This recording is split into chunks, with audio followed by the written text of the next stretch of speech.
because this is something that's big and it's something that's been announced. Specifically, Meta had previously indicated that they didn't plan on doing any more layoffs, but the way that Mark Zuckerberg is structuring the company right now and the recent announcements that's been happening is showing that it's a strong possibility and he's planning for more layoffs. But the thing that we need to start asking ourselves is, why are these layoffs happening in the first place? And if you did not catch all of my previous live streams over the last 2 years in which I was telling y'all to prepare yourselves, and I actually got the bag chasers to a space to where they won't be affected by what goes on in the economy, because we actually are intentional. If you're not a part of the Patreon, link is in the description as well as pinned to the top of the chat. Okay? We need to understand the why behind what these layoffs are and what does it mean for the economy specifically. We mined this out for Black people and the diversity and inclusion teams. We are familiar with the 31 masseuses that Google laid off. And when they say tech layoffs, often at times we associate everybody that's under a tech company, but that's not necessarily what it means. Let's deep dive into this for a little bit, and then I'm going to open up the panel for you guys to be able to join me and give whatever insight and information that you want to contribute into the show. Because I love you and I appreciate you. Again, make sure you hit a like for the YouTube algorithm, subscribe to the channel, and turn on your notifications, ladies and gentlemen. Big tech companies like Meta, Google, and Amazon have been laying off a staggering amount of workers, tens of thousands of people. Microsoft and Google, within just a couple days of each other, within 48 hours of each other, both announcing they're laying off 12,000 people in Microsoft's case, 10,000 people in Google's case. And I think we aren't giving these layoffs as much due as they actually deserve. Right now, folks are saying, oh, well, that's just in the tech sector. It's a white collar layoff. It doesn't really matter as much. But the reality is these are still hundreds of thousands of jobs.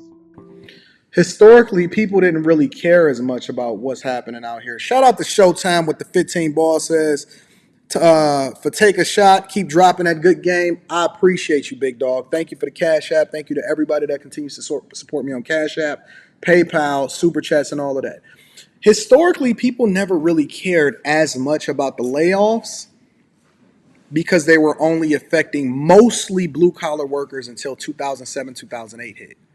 Union jobs, because people are adamantly against the union that's not in the union because they believe that they take up a lot of resources and they only protect the people that's pookies and ray-rays. Blue-collar jobs were the ones that people really started to talk about. But then, you know, they kind of blinked an eye and turned their head a little bit when it started to be white-collar jobs, right? And that's what you're starting to see today, is that you're starting to see everybody affected. And they're creating more blue-collar jobs, more fast food jobs, more warehouse jobs, because whenever they need to cut costs, largely what's happening is similar to what was happening within these unionized environments in the first place, right? And we're starting to see that with social media because we get an inside peek into what being a white-collar tech worker really means, right? A lot of tech workers, and I'm going to be honest with you, the overwhelming majority of them probably don't even do 3 hours of work a day. They go to work, they eat good, they get all of the benefits, they get their dry cleaning, they get shuttle buses, they ain't got to spend no money and all of this other type of stuff. They make all of the money and they very rarely do work. And it created an environment where a lot of people started to feel a certain type of way about that, because then it seems like people don't have the same sympathy, or they don't feel sorry for you anymore because they feel like you've been getting away with it for a long time anyway. There wasn't really one area of focus we're seeing getting cut. It's kind of across the board and at all levels. So, shout out to all of the new Patreon members. I'm getting a lot of notifications that a lot of y'all are ready to level up. Some of y'all are emailing me saying, Anton, I want to book a coaching session. Some of y'all joining the Patreon.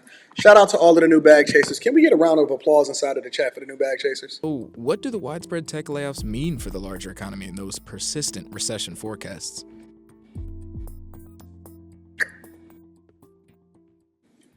The first of the layoffs really started with Meta, which laid off about 10,000 employees, and this came after their earnings last. Actually, the first layoffs, and he's wrong about this, came at Twitter. And then once Twitter did it and they eliminated the overwhelming majority of their workforce, because Elon Musk bought the company, realized that it was top heavy.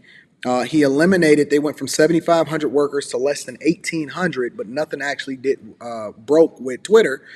They realized that they were really top heavy. And so once Elon Musk come in and innovate, it makes it okay for everybody else, because it just seems like that's the norm. And Elon Musk had already took the hits as a result of it. Year, when they said, look, we're spending so much money on the metaverse, we're losing, up to 13 or 14 billion dollars on this project.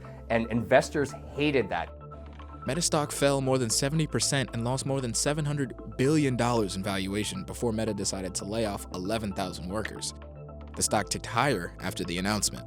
They get the message from the street loud and clear. We aren't clear about what metaverse return on investment would look like. Having said that, if you can control costs in metaverse, I think that would be a positive. The next big tech name to lay off people off. Before he goes into that, let me give you all a little bit of insight into Meta, aka Facebook, and what the strategy is. The metaverse is not a flop, and the metaverse is still going to come.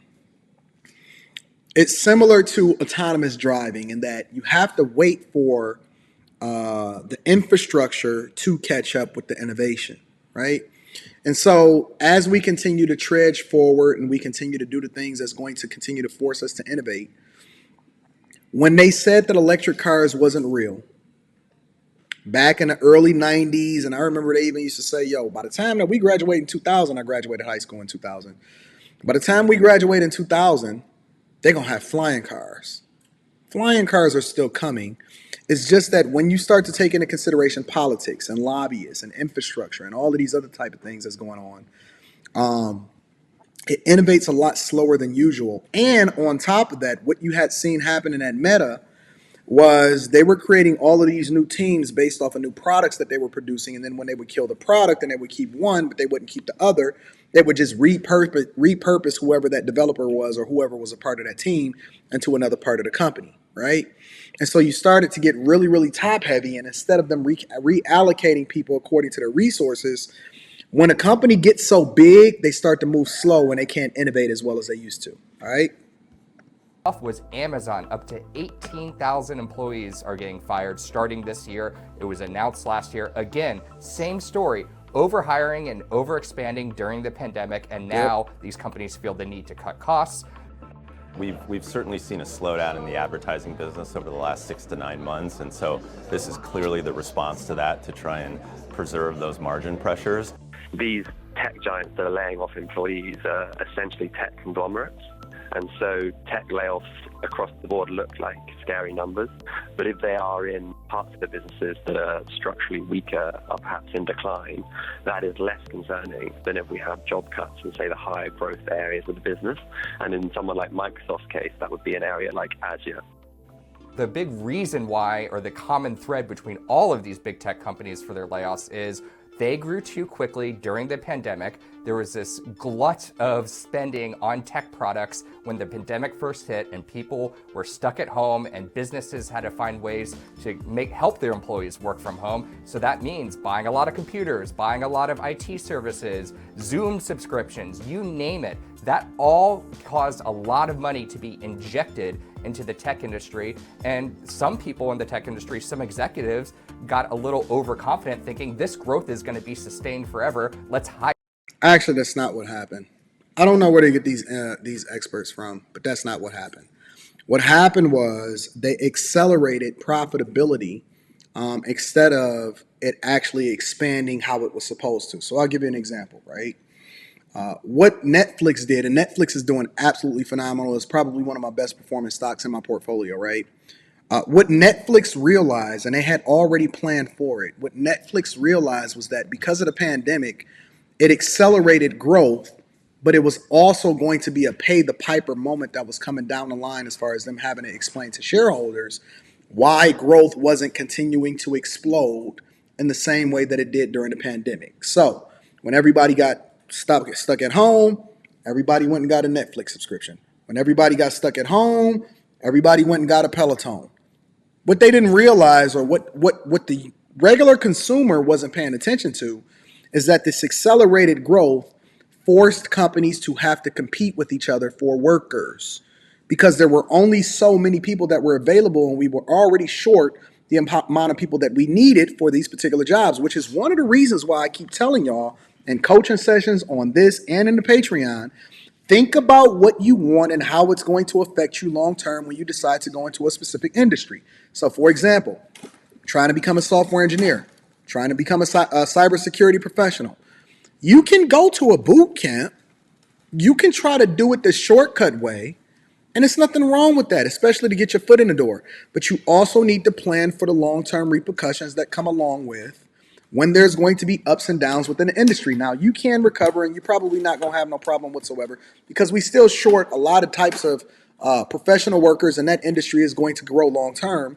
But when I tell y'all, okay, listen, take a long-term approach, go to community college, be able to do that, and then take the 4-year growth plan while you're also working within the industry, I'm insulating you and I'm protecting you against what's going to happen in the ebbs and the woes and the flows that goes on in the industry, as well as preparing you for the long-term repercussions and the possibility of you going higher within corporate America within those organizations.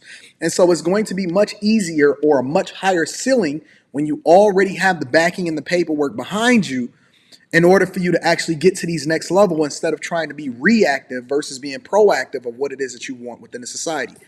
I tell you all the time, I said it in the beginning of the live stream, reverse engineer what you want by identifying what the end goal is first, and then create the milestones. Just because you're in the industry does not mean that you have to stop growing or investing in yourself, because that is going to be the way in which you continue to insulate yourself and allow for you to make the big bags long term. You don't want to put a handicap on yourself. You want to make sure that you're preparing for the long term. Now, what happened with these companies, again, wasn't just that they thought that this money was going to go on forever and the growth was going to happen forever. They knew what was going on. They were realistic about it. What they understood was that they were accelerating, or they were pushing forward what the growth was going to be long term, and they were giving themselves an injection. But they knew they was going to have to slow down. It's nothing for them to actually be able to get rid of the employees, but it's better to be prepared and let go of people than not have enough people. That was the philosophy that came along with a lot of these tech companies, which is one of the reasons why they overhired. Hire now and get ready for that growth, but they over projected it, and now we're seeing an economic slowdown and everything's coming home to roost. Now that we're seeing these companies refocus on their core missions. If I was able to predict the economic slowdown well before the pandemic ever really started hitting, what makes you think that all of these dudes wasn't able to see that also?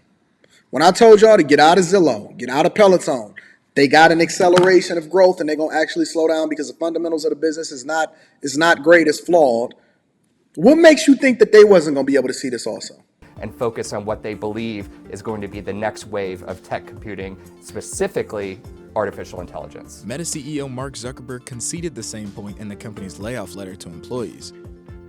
This was ultimately my call, and it was one of the hardest calls that I've had to make in the 18 years of running the company. Largely what's happening in tech is that they are right-sizing after the COVID surge in demand. And so that demand surge was off-trend. They hired to accommodate those surges, and so they hired well above their organic trend and growth rates.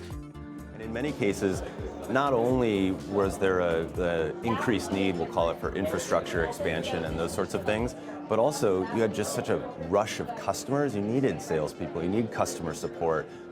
And you always going to have salespeople. Salespeople will always be able to make all of the money. They're going to be the last to go because they are the ones that drive the revenue, which is one of the reasons why they make all of the money. Salespeople are the ones that drive the revenue, and if you are not afraid of actually being customer facing or cold calling or actually standing in front of customers, you will always thrive. It's the first thing that I jumped into once the pandemic hit. I went to 100%,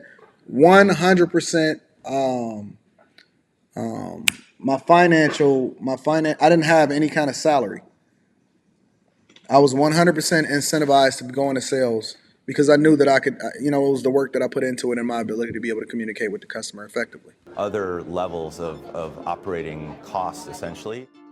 But in other cases, there are businesses where through time they have been very sort of cost conscious, so they've been investing for growth at all costs, and for that reason have fairly weak profitability relative to where investors perceive they should be.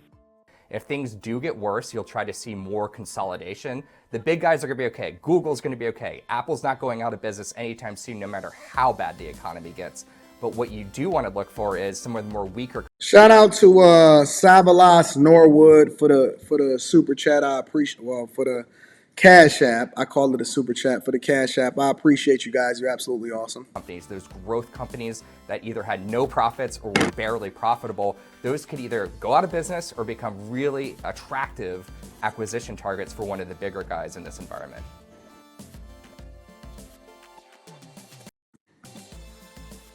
So the point that I'm making to you guys is that you have to be very, very proactive. And the theme of this show was largely to give you the idea that you have to pick and choose your battles, and you have to be very strategic of how it is that you're going to look at things long term.